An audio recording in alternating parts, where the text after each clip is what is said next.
Welcome to SHOWstudio. It's the first of our roundup panels talking about the autumn-winter 2016 Womenswear season. We're going to start with New York and unpick sort of what's going on stateside in fashion.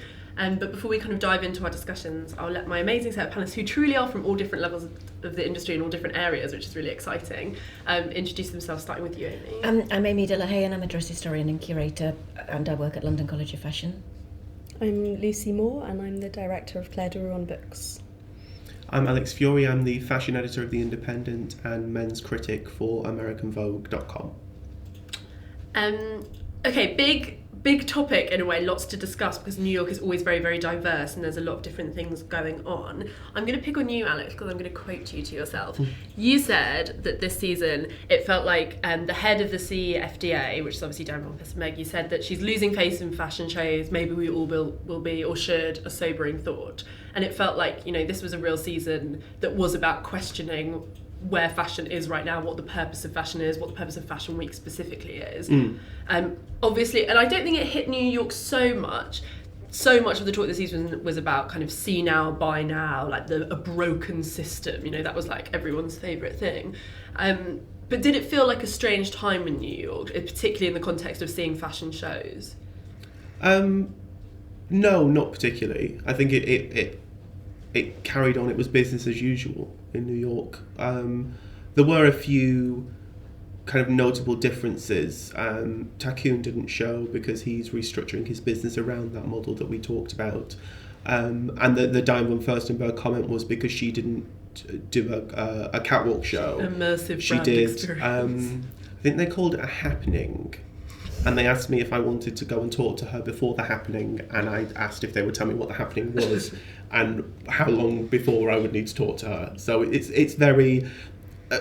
but I think, for me, that the whole idea of the head of the CFDA pulling away from a traditional catwalk show is quite a big statement. I'm not sure if it's a good statement, because I feel like as the head of the CFDA, she should be about kind of reinforcing the strength of New York as a fashion week. Should be about reinforcing, the schedule. You've had all these problems over the last couple of seasons with Kanye West showing at random times and forcing smaller designers or less newsworthy designers out of their established slots. And I feel like what the CFDA should be really doing is trying to reinforce itself, trying to reinforce New York Fashion Week, trying to really take ownership and take charge of that.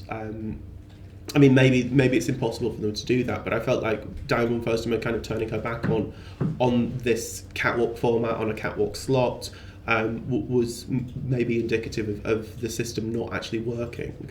Yeah, I was going to say, should Fashion Week, as we know it, continue? Does it work? Like, are fashion shows... I'm going to pick on you from a history perspective, but I was thinking a lot about... Charlie Porter did a really good thing on his blog about the fashion system and how people are talking about it like it's existed forever, when actually, you know, fashion shows are in some ways a relatively modern thing in their current incarnation. And he cited Caroline Evans' The Mechanical Smile, so obviously I tried to dig out my copy of it, couldn't find it, then rebought it on Amazon, found my own copy. But either way, was poring over it, and it got me thinking about fashion shows and how we see them, and just give us a bit of a context of fashion shows. And do you think that there's something that are as important to the industry as people make out? I think perhaps they're not as critical to New York fashion as they've been very central to Paris and London's fashion identity. Yeah. I mean, American fashion historically was much more a retail institution anyway, and so women would go to the department stores and you would have house mannequins showing them the collection. So the show wasn't such a big deal, but it was the British designer Lucille who opened in New York and Chicago, and she started staging these complete extravaganzas in theatres, which I can't remember which, but one of the designers did that this year, didn't they? Was it Marc Jacobs did it for spring. Making it much more like a sort of theatrical performance and using really extraordinary models who she transformed and gave them exotic names, and made it into a real spectacle. But when was that? In the 1920s and 30s. Which is interesting, because people talk now like, you know, Instagrammable moments at the shows and these theatrics like they're a sign of the times, but actually it's kind of as it ever was, that if you were going to do a show it was very theatrical. Except hers were extraordinary because they were really inclusive, because they'd be so popular, she'd let thousands of people come and see them. Yeah. So it wasn't just sort of, buyers and press. It was something people went to as entertainment. Yeah. And what do we think of that now as this idea of the fashion show as entertainment? Because I think it's stuck in this really weird thing where it's become part of a kind of branding exercise, like through live streams and things like that. It's almost part of advertising and kind of, watch our live stream, tune in. So it almost is entertainment. But then the event itself is incredibly exclusive. Like, we've seen people toy with letting the public into their shows, like Givenchy sort of gave tickets to the public. I think Jacquemus did as well. But what do we think of it? Would that keep Fashion Week something that's more relevant if it actually became something that was public facing and that people could attend and go to? I don't know. I think because you can see it on the internet, What's the point? It's now an inclusive. You can see it, whereas in the past you had to wait and you'd see it in the press, but you couldn't see the performativity of it. Yeah. And now you can. So I'm not sure it would make that much difference. It would make that much difference. But the thing that critics always say is, but you just had to be there. It's that thing. It's that the atmosphere, yeah. It's like going to the theatre. Yeah, yeah. What was your take on New York Fashion Week, Lucy? Do you have any big thoughts? Yeah, you're like, I'll just defer to no, because I was going to ask you this, because obviously working with books all the time, but I just think, like, the flat image, it continues to be really so important. People always talk about the flat image, like, the catwalk still, but I just thought, like, this was this season of, like, image. If you look at a lot of the younger brands, they're all about kind of styling, like their lookbooks, they look like magazine editorials rather than kind of, like product kind of, it's not like the traditional way of showing clothes. And it just feels like this idea of creating a world and I thought it's so telling, DKNY, when they hired Public School, they also hired, I'm going to pronounce his name wrong, it's like Hector Morales, is that how you say it? Who's from Apple, to be their, like, image director. And what do you think about that? Do you feel like it's kind of like the editorialising of the fashion system?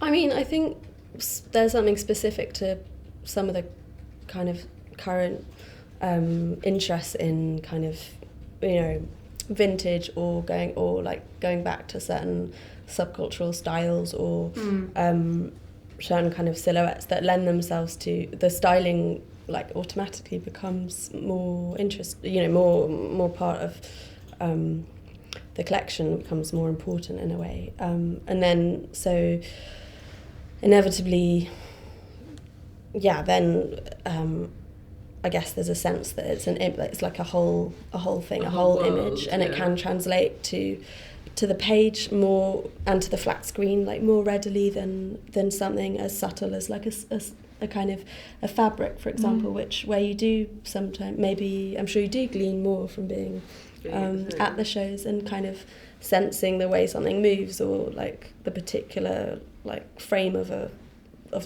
models who are cast, for example. But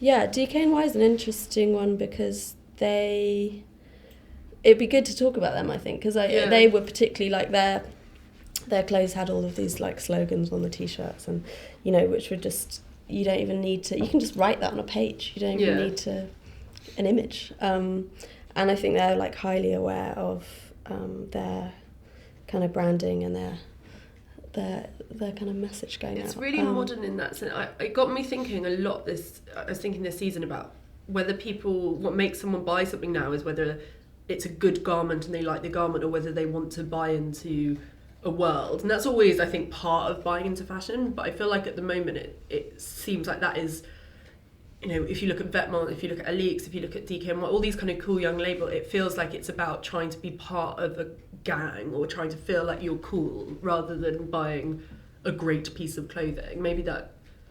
And that's another thing I kind of was thinking about in relation to all these shows, is this idea of authenticity. And, if you have, I guess, Vetements are kind of really do have this authenticity that's kind of, undebatable, whereas for DKNY, for example, I would query, like, I think they're so hyper aware of sort of trying to rebuild the brand that it's a lot, it's a bit more problematic, maybe. Did you feel like there was a lack of authenticity in New York? Do you think that's part of the problem, is it doesn't feel like there's a kind of, that's something that feels very, very much a part of London. It feels like everyone's doing what they do and doing what they do well, whereas New York, it always feels like there's been a lot of kind of strategy meetings and what have you.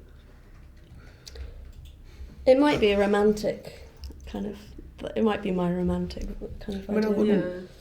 I don't think that's necessarily inauthentic. I think that it's just they look at fashion in a very different way. I actually think it's authentic for New York. Yeah, it kind of touches on what Amy said, which is this idea that American fashion has always been rooted in commerciality. You know, in London you have the bespoke tailoring trade as a route. In Paris you have the haute couture.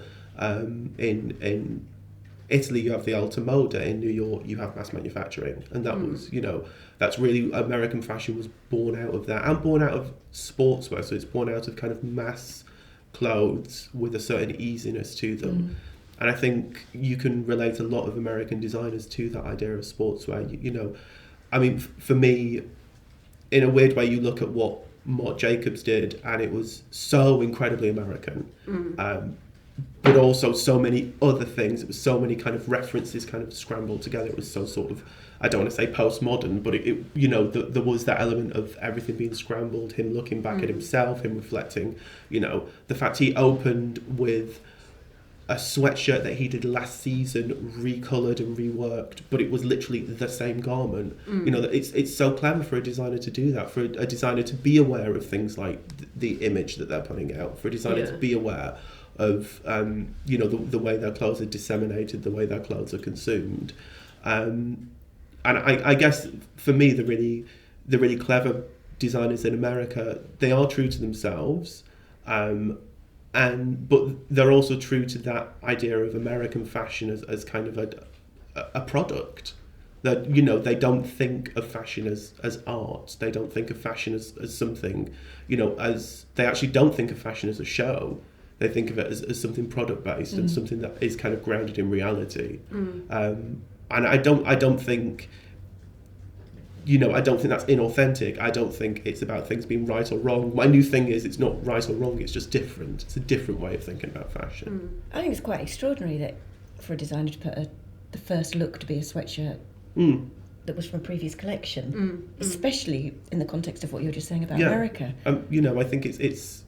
I thought what Marc did this time was amazing, and it's something that I've been reconsidering over and over again, and probably over-intellectualising, because I'm sure he didn't really want you to over-intellectualise it. But last season was about Americana, about his America, and I feel like this season again was about that. You've got those kind of Puritan collars and this kind of weird, distorted, Marilyn Manson-esque kind of American teenager. It's really about toying with those ideas, and also when you look at the outfits in detail, there's so many pieces, you can pull them apart. There are, and those are pieces that are in the shops now, and this whole idea of collapsing Marc by Marc Jacobs into the Marc Jacobs line and offering things at a variety of price points sounds really facile, and when I was told about it, I was like, yeah, whatever. But it's actually translating down to the shop floor, where you can get an embroidered Marc Jacobs denim jacket for £500, like where you can get a Marc Jacobs, a pair of Marc Jacobs jeans for £100. Like that's what's actually happening. And it's really interesting in that context to look at the show and begin to pull those outfits apart and to see the composite pieces and the fact that there's 15 garments in a single look, and all of those things will be for sale, and it's all product, and it's all an incredibly clever commercial vehicle. I'm really, actually, as a consumer, it's made me reconsider what these collections are, because I'm now going into Marc Jacobs and buying these clothes. And I'm just really impressed by the whole system. And the awareness of that, the awareness of creating an image, but also being able to sell that image. Yeah. And I think it's really, this collection was about America, and that system is about the best of American fashion. When you were saying about this looking at the flat image, in this sort of context, it's almost the flat image comes to its own, doesn't it? Because actually that's when you look and you see it's a coat and a jacket and a skirt and a dress, and you can actually really look at it in a way that if it's a moving outfit, you get the overall impact.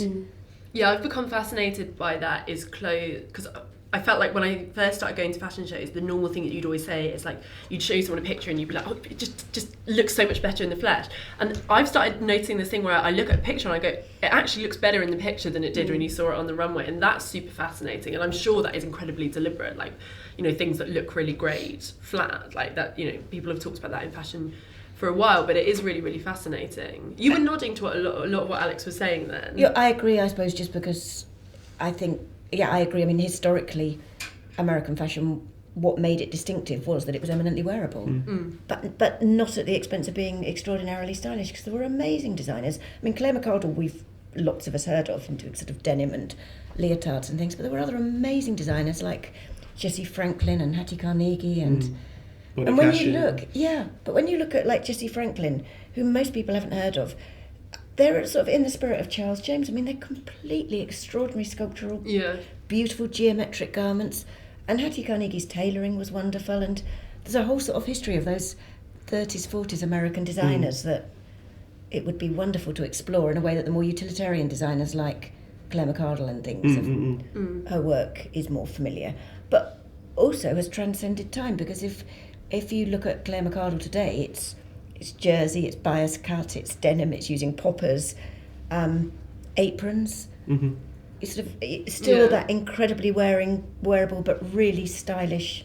And interestingly, clothing. that's actually all in that Marc Jacobs collection. You know, there's denim in there, there's bias cut in there, there's there's kind of American college varsity jackets. I love that, and that idea of scrambling it really different. references America. You know, that collection, I'm so bad with seasons, which works really well for being a fashion journalist, but you know the season where it was like they were in a kind of like a spa, the one with all the clouds.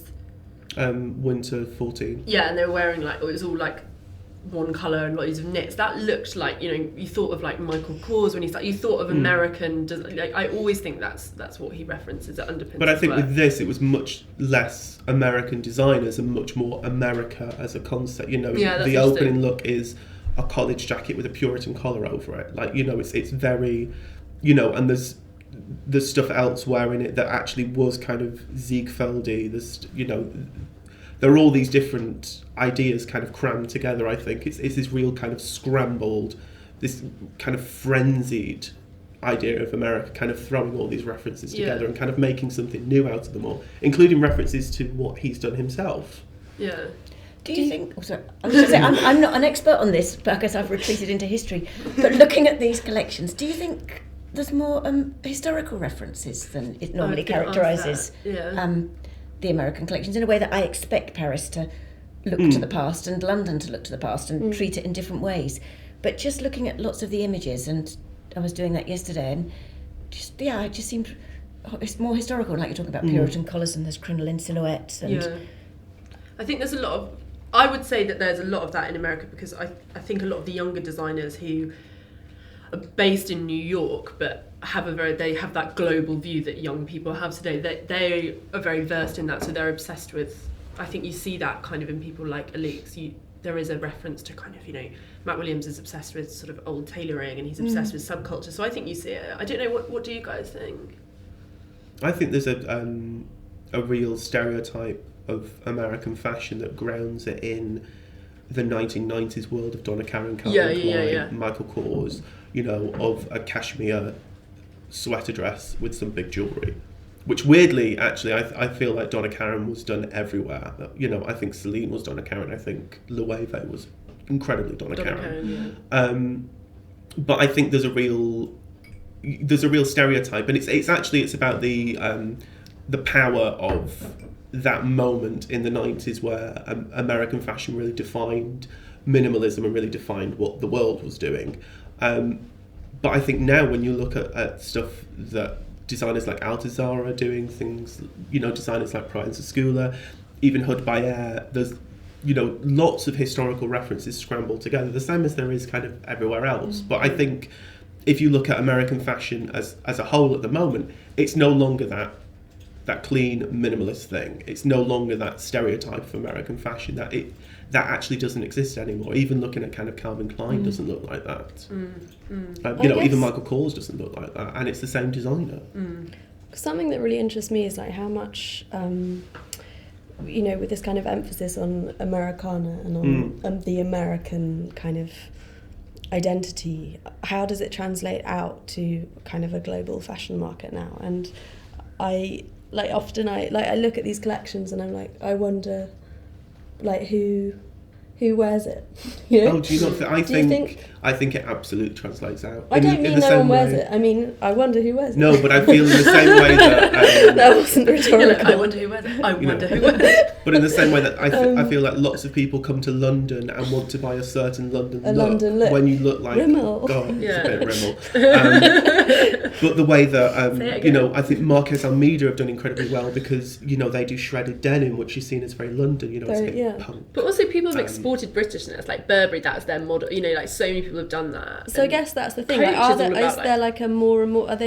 that why we're seeing, for example, a more historical referencing back to other kind of periods in American fashion? But I think is it because it's kind of built, like there's an interest in building this concept of America? Everyone loves American to products. The rest of the world. Like if you think like Apple, Coca-Cola, like I feel like that's kind of what Coach is doing. It's like that kind of like, it's almost like if it's an American brand, you trust the brand. Do you know what I mean? I think it's bigger than fashion. It's almost about product and brand and like Nike shoes and well, it's all American of that. Cultural imperialism, like across the world. But with Coach, I think the interesting thing with Coach is that it's a British designer, so it's actually an outsider's view of America. When I was talking with Stuart and he was talking about some of his past presentations for Coach, where he used a Joel Sternfeld photograph as the background, like of an American street, and blew it up, kind of panoramic, put it in the background, and he said, kind of people from all over the world will come in and wouldn't react, and the Americans reacted incredibly violently to that image because it reminded them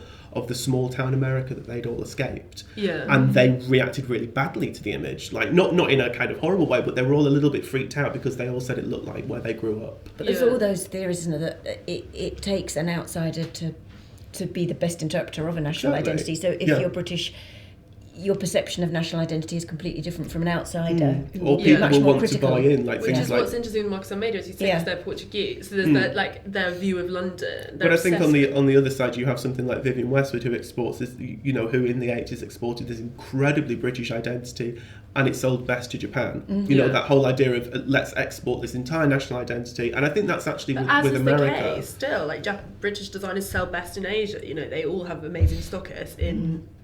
As this continues to be the case. But I feel like with America, it's something that you want to buy in. It's almost like a picture postcard version. Wish you were here, wish you grew up there. A way of buying into that. And also with I feel like with America, perhaps more than any other kind of nation, because America proliferates so much in kind of cinematic imagery. You go to New York and you feel like you know the place already because it's so incredibly familiar, and you're so familiar with that kind of architecture and the landscape of the city. You feel like you've already experienced it almost. It's not alien to you in the way that when I went to Tokyo felt so incredibly alien, even though you've seen it all the time. It's not the same. It hasn't permeated popular culture in the way that America has. And the fashion as well, via the film industry. In the way that lots of those images, lots of the clothes in the 30s were completely inspired by Hollywood styles. And there were whole companies set up to copy them. And that aesthetic still carried on, hasn't it? I mean, I also feel sometimes when you look at the historicism in American fashion, it's not real historicism. It's like Marc Jacobs isn't, those Puritan collars are like MGM Puritan collars. Absolutely. They're not, it's not like reality. It's this kind of Technicolor version of history, which you also get with other American designers, like for instance with what Altuzarra did, with the way that Altuzarra references history. Last season it was the 18th century, but it looked like Barry Lyndon. It's that whole thing of it not actually referencing the original, referencing its reflections in popular culture. So it's already reflecting kind of an Americanization. But that's very modern as well. If you think about kind of this idea of referencing a reference, it is kind of like seeing. It's like, I like it, what is it? Seeing something on Tumblr or Instagram and redoing it. I felt like there was a lot of that this season where it felt like people were thinking about that kind of, just like Tumblr culture and the way that people consume imagery today. People looked at it in London, but I felt like it was looked at as something like Marc Jacobs is not really knowing where something's from, but just grabbing it anyway. It's that kind of pulled together mentality. Yeah, and lots of like world clothing influences as well. Yeah, definitely. And I guess I feel like that's probably just that shouldn't be seen as like a conceit really of any kind. It's like just a very natural, that this is now our kind of way of working. It's using what works stylistically, and it's drawing wonderful elements from all different cultures. But I do think and periods. Talking about this season, I feel like there was a very from being there and talking to people, there was a very strong kind of influence of America generally with Proenza Schouler. They showed last winter in the Uptown Whitney, and they showed this time in the Downtown Whitney. They were the last fashion show in the Uptown Whitney, and they're the first fashion show in the Downtown Whitney. And a group show of American, sorry, I'm trying to get all these references right, a group show of American artists had just been taken down, and they showed a collection, and the influences were charted through American artists. So, people like Richard Serra, Robert Rauschenberg. And I found that very interesting. They were talking to me about it being process artists, and the collection being about the process of lacing something up, the process of creating these prints, the process of putting fabric onto a body, folding it around, finding ways, I found that very interesting as well. But then we're talking a lot about... And the garments were American workwear. There was a lot of it are jean jackets and kind of based on 70s coats. And it's so again, it's a different idea of American fashion. You look at it and I don't think it looks particularly American, but there are jean jackets, there are workman's trousers. But also talking about process, because when we hear process, you start thinking about much more conceptual fashion, don't you? Like Schouler or someone always talking about process, whereas this is where the process is more important, where here they're talking about the process, but actually the product is completely commercial. But also I think it's interesting when they're talking about the process, and it's real meat and potatoes process. It's lacing something up is a process. They did this printing where one side of the dress was, the print on one side of the dress became the negative on the other side of the dress. You wouldn't even realise that's another, it's real. So it's practical rather than rooted in ideas. Exactly, it's almost that workwear process. It's almost that, again, it's something very practical, very, it feels very kind of American.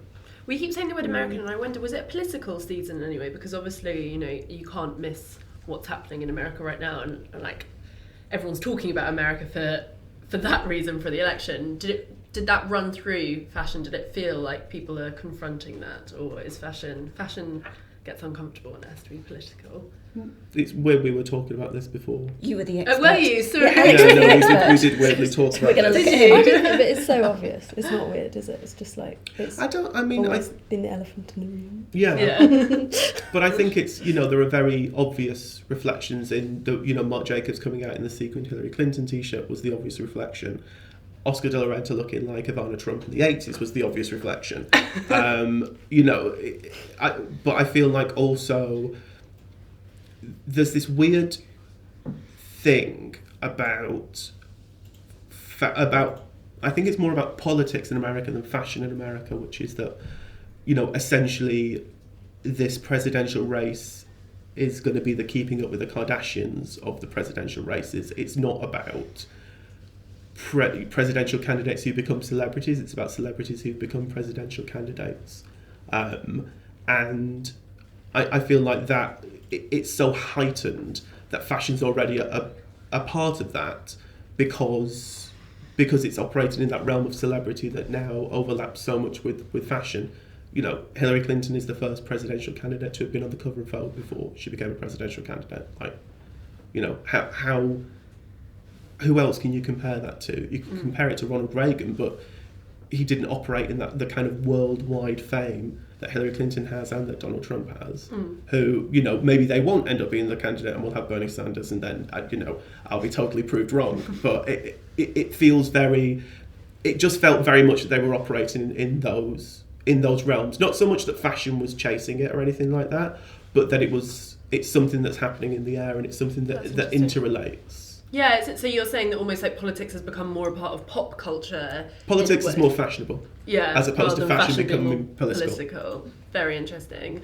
But you don't think that designers were trying to sort of confront or in any way provoke or make, I think there's a lot of statements that are happening in Paris and in London, potentially less so Milan, but about the future of the planet, what is happening right now, what do we feel, how are young people feeling? That's very much a London thing. Was there a sense of kind of that in New York, or is that something that we just don't want from New York? I mean, I'm never sure how much there is of that in fashion generally and how much of it we're reading into it. Because, we talk about New York being commercial. Essentially, fashion all over the world is commercial. Yeah. its multi-trillion pound worldwide business.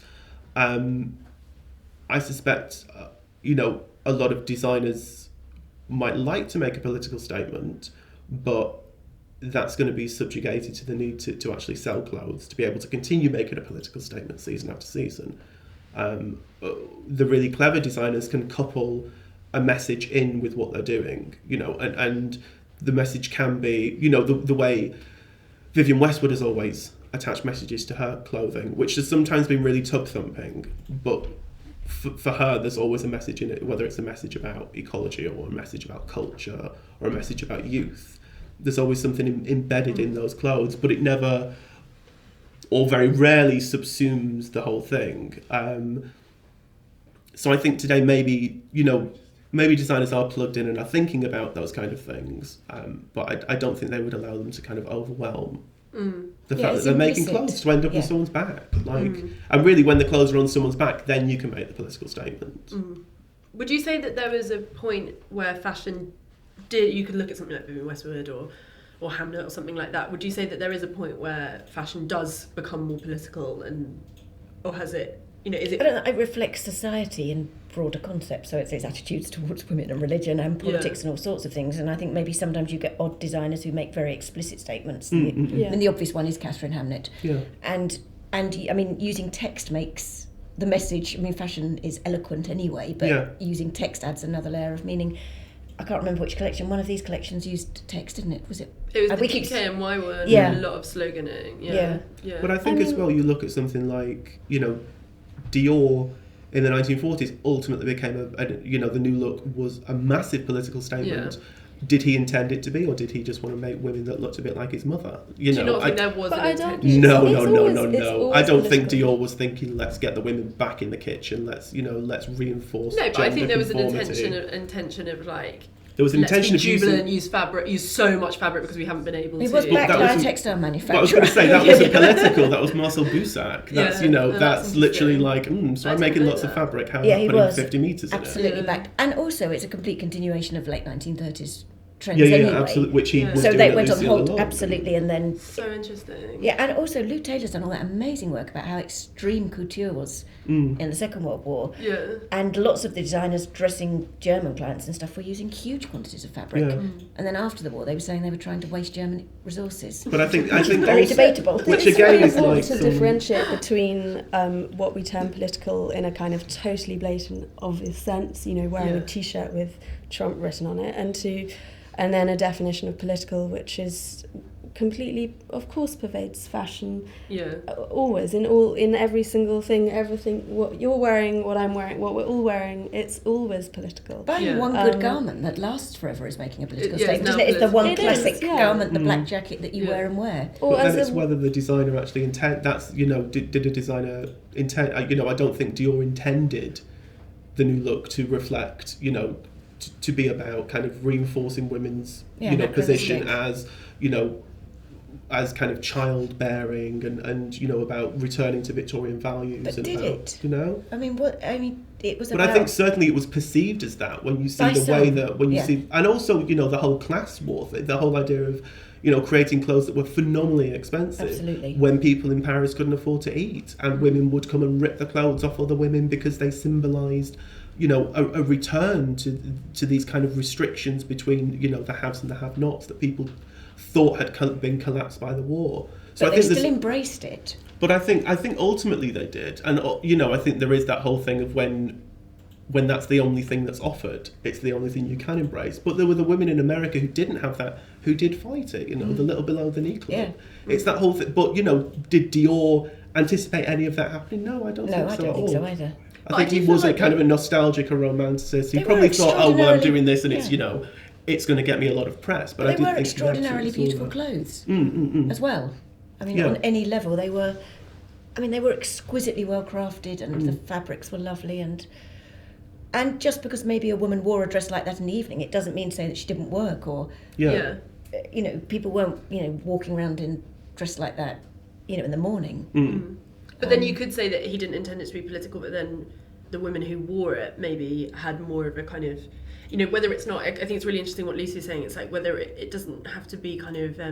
But do you think the women who wore it intended to be I totally do, don't because think they any did. I think choosing any garment as a woman, there is an element of like, how do I want to present myself? And that much can be more a very, recently, very though. subconscious thing. Yeah, I It's think not it to can be say much that more a woman subconscious. would wake up in the morning and go, I want to make a statement. yeah, about this." exactly. It's just that culture is, we all participate in it daily, and so even if, you know, the intention is not explicitly there or from somebody who's creating, you know, I really see fashion designers as as artistic, as creators, and they're this kind of notion of like complete control and as a creator, or as completely originating all of the content for something that you create is kind of a defunct one now, I think. You know, like we're conduits through, you know, like, I think, does that make sense? Like, if you make something, you're absorbed, you've already absorbed your...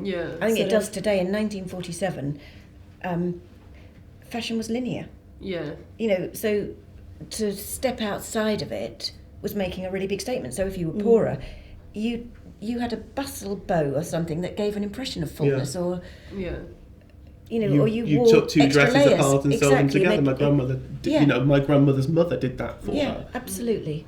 So I think, you know, for us to look back through contemporary eyes is difficult. It's difficult because we have so many choices, and yes, I think, I mean, we're much more self-conscious as well. So our expression of what we wear is implicit, but it is also very explicit. What about the kind of, I always see, you know, that kind of period of 90s American fashion as really also about a certain idea of a certain woman. Yeah. And then, so what does this kind of new landscape where that's kind of, we've shifted away from that? What does that mean about? This New York Fashion Week was political. I feel it's still when it comes to gender, and I think there was a lot of people talking about like Ek Haslata, and there's a lot of people still talking about Hood by Air, and I think there is this idea of confronting not just kind of what it means to be a woman, but what it means to engage with gender at all, like what it means to be a man, what it means to be a trans person, what it means to sort of, you know, how does your sex relate to your gender, how do you perform your identity, you know, and what have you. And I thought that was something that felt political, and it felt kind of urgent, and it felt quite engaged, which I think is I don't know, correct me if I'm wrong, but I feel like, I know you're doing your work on Gluck, aren't you? Yes. So first tell us who Gluck is, but then also, do you think this kind of obsession with gender and gender identity that fashion has right now, is that something that is relatively new to something that's pervaded the whole fashion system? Has it more been pioneers in the past who've looked at gender identity within fashion?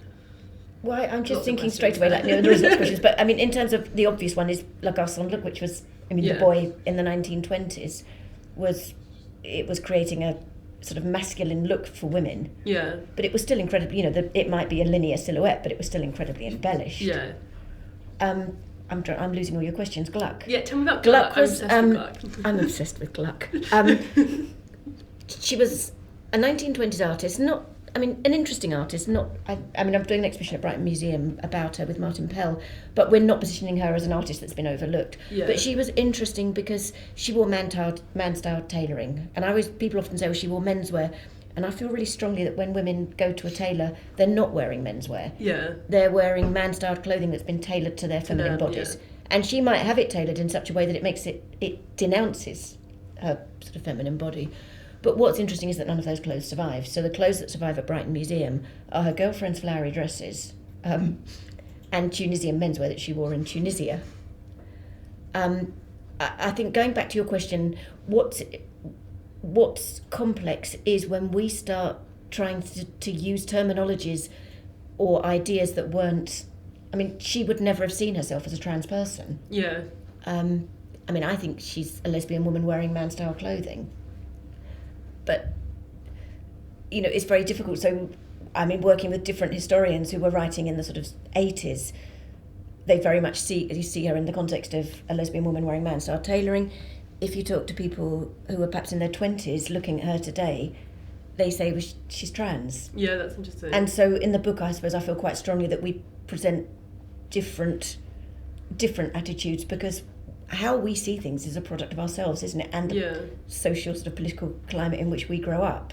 And so how she's viewed today is very different from how she was viewed in the 1980s, and again to how she was viewed So that's interesting, because I think Then- maybe that taps into what we're saying about why gender feels like something that that is sort of so widely explored in fashion at the moment, is because of the kind of the widening of definitions and the ways Absolutely. we can talk about ourselves or identify. That's it, and it's a terminology, isn't Yeah, it? yeah.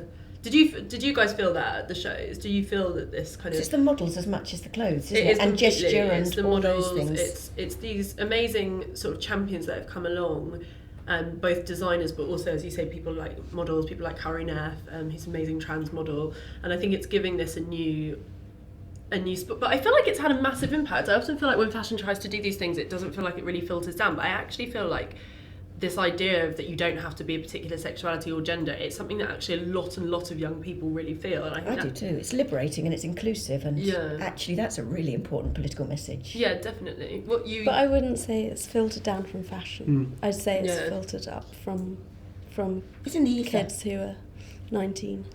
For sure, definitely. do you think? Yeah. Yeah. Yeah, I just think it's a natural. That's what they're thinking, and so that's fed through into fashion. I wouldn't say, sorry, fashion. No, I just wonder if the way that wouldn't it's say it's championed like and kind of style It's magazines or reinforcing fashion it. is reinforced. Yeah, I guess making it more think accessible. It's definitely like spreading a sort of message that's Yeah. really, I think, is generally is great. I think in a way it's almost like becoming, because it's such a thing, it feels like it's kind of, I would be wary of it, but just being. Yeah, it's I'm more wary of than it being a fashion trend, statement. you know, Yeah. like I think it. but I of feel like course- there was that moment where I wondered but- if it would be a trend, but I Yeah. feel like it's gone on for so many seasons now that there's a lot of brands where it feels like that is their identity and their ethos is Yeah. about gender neutrality or, you know, what have you, and I feel like that's what their brand is built on, so that's not going to be a trend. You can see that by Which TELFAR is as we're really- looking Yeah, and if at. young people are Yeah. all looking at fashion images or style images, if the people they think are cool represent a range of looks, and that is inclusive, isn't it? But no, I don't think fashion leads it, but it can reinforce it and make it accessible and more inclusive. And it's kind of like it's a really immediate kind of form of articulating these ideas and this kind of a kind of new kind of a new approach of a new generation. Yeah, well, it and gives it a fashion does platform to that show it, in yeah. the best. Like fashion does that best. yeah, and Yeah. ideals of beauty, Yeah, Mm. definitely. broadening those. You're saying quiet, Alex. Why? No, you're just addressing questions to other people. Yeah, I know. You don't wanna Do you jump have in. any thoughts on this? No, I agreed with what's been said. I don't think it's fashion that's generating it. Because to be incredibly cynical, fashion is a commercial thing, and if fashion was doing it and people weren't reacting to it, then fashion would stop doing it and Yeah. do something else. Yeah. I do think that fashion, I do think it's become trendy and it has led to more people doing it than Authentically would- believe in it. Yeah, Yeah. and across the board. And I think then that will wane and people will go off and do something else, and we'll probably see people react to it very differently. I think it's probably a niche. I don't think it's actually indicative of an incredibly wide culture, and I think we can see that if we're talking in big general terms. We can see it in terms of the crimes against trans people, we can see it in terms of the crimes against gay people, you can see it in terms of just looking on any form of social media and seeing what the vast majority of people look like and act like. But then I completely agree with you. I think but then there must be a commercial element in terms of how people are dressing, where this can be tapped into. Like, I don't know if you guys saw, but like Zara launched a unisex section of their website that is obviously responding to the fact that is how people are shopping. So I think what's very strange is you can almost separate the clothes from the kind of politics. But the that come unisex thing behind got it. really heavily criticised for saying basically it was just a load of big t-shirts that they already had. Yeah. Like, I think the ultimate trickle-down effect of this is that you can go on to, places like ASOS and Zara and buy a man's sweatshirt that is much longer than it used to be. That's the way that it's actually trickled down, en masse. Yeah. Is changing proportion, which is actually something quite significant. Yeah. But I think you can look at it with a very politicised eye and say this is reflecting all these things going on in cultures, in culture and psychologically. Whereas really what it trickles down to is if you can totally divorce it from that, and it's just somebody who wants to wear that because they've seen Kanye West wearing it. Which is funny when you see, like, when you're out or you've gone for a drink and you're in a pub and you see groups of like really like laddie lads who are quite like masculine, you know, being very laddie, looking at girls, and then they're wearing those long line t-shirts, and you kind of think like they've obviously, as you say, seen it on Kanye, think it's cool, and then but I think you've had that all the way through. You know, you could trace it back. You had it in kind of, you know, with glam in the 70s, kind of as glam went into skinhead, there was that kind of weird crossover. You know, you had it with some of the kind of Britpop thing in the 90s. There was some stuff, you know, and it weirdly it was kind of coupled with, and also in the 80s with casuals. Japanese designers as well. Yeah, exactly. In the early 80s. Yeah, but I think with a lot, you know, with mass culture, you can often couple that kind of dandyism, you know, like Teddy Boys, with you can couple kind of things that might be perceived as sort of effeminate with a lot of violence to kind of counteract that. So, you know, and I think at the moment, because of the way that fashion is, it's something that fashion's seized on and it's presented in a very particular way. But I think it can be totally divorced of that and made into something just very, very visual, which is about change in proportion. How does that compare? I'm just thinking about, were you saying about the term unisex? Because that was about 1971 or something. Yeah, it was the 70s was unisex. And what would you say the original guise of unisex was? Because I think I'm just wondering. It was tied with feminism, I think. It was that first wave feminism of, you know, quite aggressive... Like dungarees and... Yeah, dungarees and, you know, but also being born out of Courage and that whole space age thing, Courage and Cardin, and, you know, Mr. Fish and things like that, that kind of dandyism of the 70s. Yeah, narrow collars and stuff. But Mr. Fish is dressed for men. Yeah, Mr. Fish is very... I think that's what's interesting with Mr. Fish, because if you think, you know... my problem with androgyny and unisex is it tends to mean men's clothes for women, whereas Mr. Fish is a very rare example of women's clothes for men. Yeah. But it wasn't women's clothes for men, it was a dress for men. For men, yeah, exactly. But it's not a woman's dress, it's a man's dress. Yeah. You know, it's a dress that he made for men, which is, and weirdly, when I talked with J.W. Anderson a few seasons ago, and I was like, is this a kilt? He's like, it's a skirt. It's like, is this a tunic? It's a dress. But it's a dress for men, it's a skirt for men. Yeah. You know, so it is that high, which again is about kind of, you know, language and the language we use to describe certain things. But a lot of unisex, I mean, I think there was that flamboyant dandy kind of look, but also a lot of it was quite simply sort of denim and sportswear, which kind of takes us back to American sides to unisex. So there's one side that is about basics, and then there's this one side that is more about borrowing different items from, and that tends to be quite embellished and quite, you know, it'll be a man wearing a kind of very intricate or over-designed or embellished thing, or a woman wearing, you know, something that's much more a statement, like a tweed suit or something like that. And then there's this other side that, as you say, is much more American. It's kind of workwear. It's like throw-on stuff. But I think in a weird way, in a very strange coincidence, I've written about this for American Vogue today, which is this whole idea of men wearing women's wear. So, you know, you have Marc Jacobs wearing his women's wear. You know, the last time I saw Stefano Pilati, he was wearing a Chanel jacket. Pharrell Williams was at the Chanel show, was talking about the Chanel jackets he wanted to wear. You know, very, very, you know, openly saying, you know, as a man, I was looking at the jackets, I was looking at what I wanted to wear. Which, again, is quite indicative of that whole idea of these kind of boundaries, you know, collapsing down. Yeah. Celine's Vans sell out in the biggest size because they sell to men. But you could say this all started with Kanye West when he wore that Celine shirt on stage, that women's shirt, about 6 years ago or something. Say it started with me when I wore Fendi trousers in 2000. You know, it's not something that's especially new. Yeah. I just think the thing now is actually it's higher profile people are doing it, so it's becoming much more acceptable in, you know, in mass culture. Yeah, but then they've always done, like David Bowie, like, you know, I think it's... Yeah, but looking like David Bowie is very different to looking like Kanye West, and it appeals to two very different people. The key thing is you can kind of do something that's ostensibly rebellious that isn't very rebellious. You know, like you don't have to dress like... There's not a lot you can do that's rebellious now, but maybe people are quite... I think that's like a real last taboo is men wearing women's... Men dressing as women, men dressing as children. Yeah. Like infantilising a man. Which is what J.W. Anderson does. Because it's seen as very emasculating to do those two things. One of my colleagues says the most radical thing the greatest response he ever got was wearing a twin set as a man. Who was that? Oh, Jeff Ilsley, who I work with, who did the Exhibiting Fashion book with us, said I think it was a Vivienne Westwood twin set, but of all the more extreme clothes that he'd worn, he said that provoked the greatest reaction. Yeah. I mean, you know, 10 years ago or something, 15 years ago. Yeah, I'm really interested in the trickle-down timeline of this to where you do get to a point where men... You know, because it will happen at some point. Like, there will come a day where it will be normal to wear, like, something that is, you know, a twin set or something that we see so much in fashion now, but I just wonder how long it will take before. Historically, men's dress was really ornate, wasn't it? When you think Yeah, of the 18th century, I mean, but that's really kind of incredibly ornate. gone. And I think when it's ornate, actually, it's like, I think there's a lot of ornate clothes. A lot. There were a huge amount of the menswear shows, but they tended to be on something that was like masculine. It was like a bomber. Do you know what I mean? Or like the only place where you didn't really see that was Gucci. But then that's.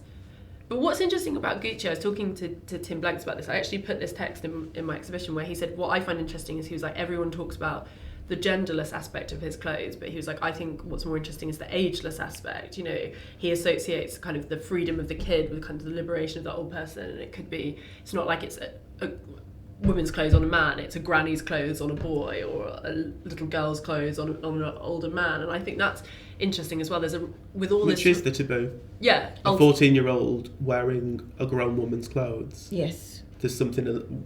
Well, in fact, maybe 14, like a 14-year-old girl. Yeah. Maybe it's even younger. You know, you always see an outcry when a 9-year-old is wearing kind of a crop top, something overly sexualized, something overly adult. Yeah. And also the Converse as well. When you think of all those Japanese subcultures, I can't think what they're called, but where it's grown women looking like... Yeah, like Harajuku gown or that kind of thing. Yeah, it's interesting. I want to talk about the Yeezy show. Kanye's come up a few times, but it was interesting because he's kind of, there's lots of things that have come up in our discussion that relate to him. You know, you talked about the fashion show as show, and this was, you know, such a show. You don't really get that sense from the imagery because it's kind of like lookbook images. But yeah, what Alex, what was your take on? Did you go? No, I wasn't in New York at that point. Would you have gone if you were? I don't know. I didn't go to the last one because I wasn't able to get in. So after queuing for 40 minutes, I went and had a cup of coffee and wrote about how I couldn't get in. Which I've done about a Rick Owens show before. Kathy Horan wrote a piece which got quite widely kind of shared and read, and people were talking about, where she said, you know, congratulations, kind of, you've won everything. You've won music, now you've won fashion. And she kind of elaborated in that piece. She talked about how all the Kardashians came into the show and kind of took their seats, and how Kareem Rockfeld and Anna Wintour were sat with them. And she said it made those, I'm not quoting her directly, but the basis of her point was like, it made those women look so small, like when they sit with their own, like when they sit within the front row at Fashion Week, just with fashion people, they look so important, but when they were sat next to the Kardashians, it became so clear that they need the Kardashians more than the Kardashians need American Vogue or what have you. What did you make of all of that, Alex? Well, I think it's quite pointed that we just talked about all that stuff and we didn't say anything about clothes, which is really not what it's about. And that's, you know, I'm a critic that goes to critique clothing. And, you know, I don't think there's an enormous amount of clothing to critique, which is that I did write about it. I wrote about it as a phenomenon because I find it very interesting, and interesting in what it says about fashion as a wider thing. But I wrote very little about the clothes because I don't think there's very much to say about the clothes. But do you not think, as is the case at so many shows? No, I think generally the shows that I write about the clothes. That's what I go to see. And yeah, there's too many fashion shows. Like it almost doesn't need to be stated there are too many fashion shows. When people are talking about this system, you know, people talk about the broken fashion system, as you said, which is a phrase that I loathe, because I feel like the broken fashion system is that you're making too many clothes that aren't good enough. And really, you can talk about changing the delivery times and the production times however much you want. But if you do all of that and then the clothes still don't sell, what are you going to do? Yeah, but as has been the case for a long time, is that it's like this weird taboo in the industry that none of these clothes really sell. What sells is the perfume and the handbags. No, I think the clothes do sell. They do. But it's a simple fact. Something like, you know, Pucci, 80%, you know, Pucci doesn't have a handbag, doesn't have a perfume. Yeah. Why does Pucci exist? But it sells clothes. For the majority of brands, I don't think it's. But I think that's like saying beauty is a bigger industry than clothing. But yeah, of course it is. It's not just beauty, it's cheaper. handbags and shoes, which aren't cheaper. But they are cheaper. Handbags not. Depends what you're looking at, though. If you went to Chanel, a handbag would be more expensive than buying a Chanel piece of ready-to-wear. No, it wouldn't. Definitely would. No, have you been to Chanel? Yeah, but you can buy Chanel But like a Chanel jacket is now about that's £5,000. That's a Chanel jacket, but you'd be able to get a piece of clothing for cheaper than a bag. But it depends on the bag as well. Yeah, we're gonna have to go test this out. But I do think bags of it. Prada, you could get like a Prada skirt, a Prada. I agree, you couldn't get like a runway Prada dress, but you could get something. But see, it's like, Prada but that's bag. it. It's like you couldn't get certain things for certain other things. Yeah, that's fine. Like, of course. I'm just not saying a bag's not an entry level like price point. That's the point I'm making. That so people are willing to spend that much money on bags and shoes, but I think they are on clothes as well. It's like I don't think you can say only bags and shoes are selling. I think that's a very 1990s point of view that only bags and shoes are selling, and perfume is selling because perfume and beauty is a separate industry. I'm not saying and it's only, much wider and much cheaper. It is the case that that's what keeps the fashion industry going. But then how do you explain designers that don't have those lines? And there's a proliferation of designers that don't have those lines. They don't sell that much, which is fine. Good for them. That's what's great about someone like Raf Simons. Is like, he talked about that in that piece you wrote for, I forget who you wrote it for, New York Times? For T Magazine, where he talks about that, that he will always be quite small and doesn't want to get it. And I think, brilliant, that is great. But it's like this unsaid thing when you're at Fashion Week and you're seeing all these labels and you're looking at all these clothes where you're like, so much of this, not all of it, so much of this does not have a real life. Like, it's not going to be worn. It's not going to even go into a store. But I think increasingly now it's actually different. Increasingly now those clothes do end up in shops. It's completely changed. Lots of designers are incredibly aware of that they want to be selling what they're showing on the catwalk. You see it, in Gucci, they're selling what they're showing. That's really, you see it with Vetements, they're selling what they're showing. That's actually the entire ideology of what they do, is that they are selling the clothes that they're showing. And that's affecting the whole industry. But I think it's something that has been happening for ages. Yeah. That they are selling that. And also there is that whole idea of it being an image making thing. But I don't think it's an image making thing just to sell perfume and handbags. It's selling clothes. Yeah. But just going back to this show, would you say... So you feel like there's nothing to say about the clothes? The clothes look the same as they looked the season before and the same as they looked the season before that. I think that's what's to say. Totally. But there's... But the clothes aren't the point of it. So as a I think fashion he would critic, disagree with that. I think he would say that the clothes are... I imagine people buy these clothes. Yeah. But then why invite that many people and... keep them for 2 hours and play your album and make it about something that isn't the clothes. That's, we talk about things like being there to experience it. When you look at the way that Chanel re-engineered their show so everybody was front row, so it was a massive spectacle, but you could hear the models walking, you could hear the jewellery moving on the models. It was about, for me, this whole season was about the contrast between intimacy and spectacle. And this was about spectacle, but really what spectacle becomes is you lose the clothes. It's not about the clothes. It's about, look how big I am. I mean, to me... Look what I can do. This is the inverse of what you were talking about with Proenza and, referring to kind of artists, American artists who made work about process. Essentially they're completely sort of... eliding any of the core differences between those artists, putting them into one group and being like, I'm going to make a collection about this. And it's quite... But then it's coming out of the group show. I think looking at it as kind of an interesting thing as it being a group show. But I don't see any difference between the two. I kind of think it's great if Kanye wants to make clothes and just play his album and for it to be something you have to queue for. That's kind of just what it is. It's just... It's not like, why is it one okay and the other not okay? Yeah, I would agree with that. Because, do you see a merit in these clothes? Do you think they're actually progressing design, or do you think they look like a load of old Raf Simons? I see...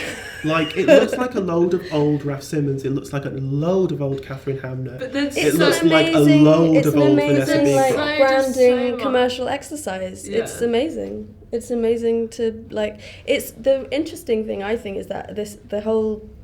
from what I know of the collection, I haven't studied each collection that he's done in great depth, but the thing that's really consistent is a real they all have this very defensive kind of military quality. So it almost resists army surplus. Yeah, so it almost resists critique.